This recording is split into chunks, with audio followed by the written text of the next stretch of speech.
This, that, these, those.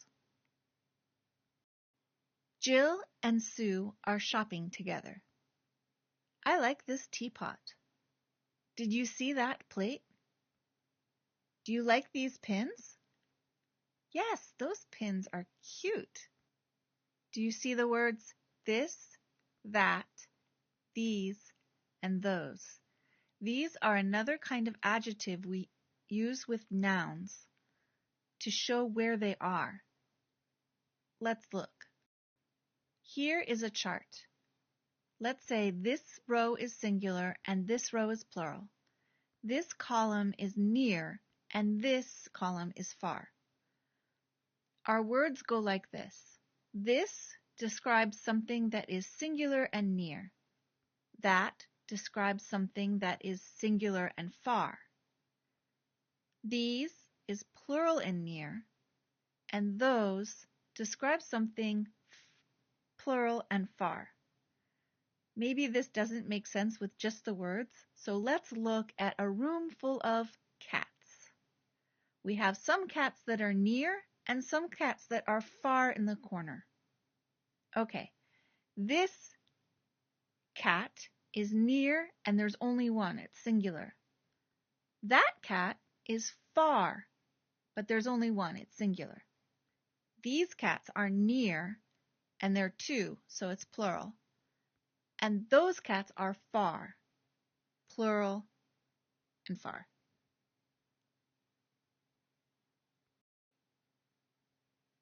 Let's practice with some chairs. This chair is near and there's only one. So we use this chair.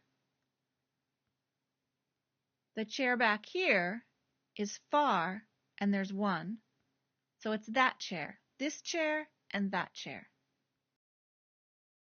Now we have plural chairs. So the chairs here, if I'm showing you, I would say these chairs. And the chairs back there, I would call those chairs. Okay, let's mix it up with baskets. What should go here? This, that, these, or those? This basket, because it's near and it's singular. How about the baskets in the corner? Those baskets, because they're far, but it's plural. There are more than one. If we change it, now we have one basket, far, that basket. And finally, two baskets near these baskets. We use these words with nouns.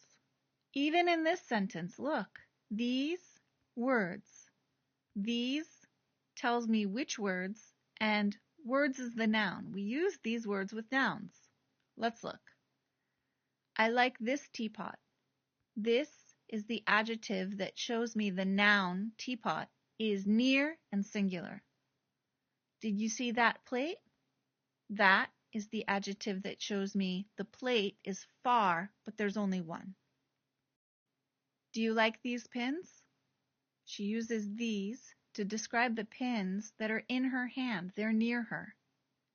And her friend answers, yes, those pins are cute. The friend uses those because the pins are not in her hand. They're in her friend's hand, far from her. When we speak, a lot of times we don't even use pins. We just say, yes, those are cute. Let's look at some examples. Here, the father is showing the ducks to his daughter. The ducks are far, so he says, Tasha, look at those ducks.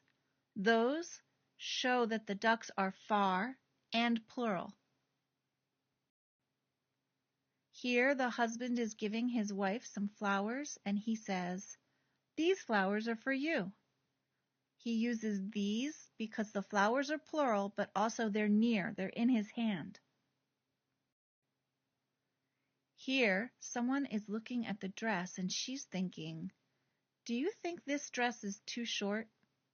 And she uses this because the dress is near her and there's just singular, one dress. And finally, these two are looking off into the distance, and one points to a building and says, "That building is new." He uses that to show one building far away. Okay, you try. Can you fill in the blank with this, that, these, or those? I'll give you a hint. Near and plural. Do you like these sunglasses? How about here? He's pointing far away. It's far and singular, so he says, "That ship is really big." Here, they're looking across the water, and there's some bears. The bears are far and plural. And so he says, "Those bears are looking at us. Let's go." And finally, she's helping him with homework, and she's pointing at one part, so it's near and singular. Did you read this part about the history of the place? Now you know how to use this, that, these, and those. This cat is near, that cat is far. These cats are near, and those cats are far. This, that, these, and those.